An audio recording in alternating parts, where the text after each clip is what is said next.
mixed your royal icing and you're ready to assemble your house. So you've got a front, a back, two sides, and two roof pieces. The side pieces are the smaller rectangles and the roof pieces are the bigger rectangles.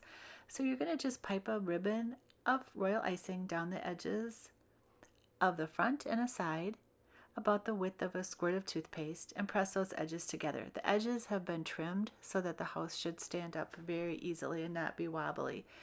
You'll add the royal icing to the other side of the house and press that against the front of the house. And then just rotate the house. I think it's easier to just rotate it. Add that royal icing to the ends of the house and then press the back of the house against those side pieces. It's important to let your house dry overnight so that the roof can be applied. The house is a little bit unstable if you try to apply the roof right away and it can collapse. So there you have it. Good luck, and we'll see you when it's time to apply the roof.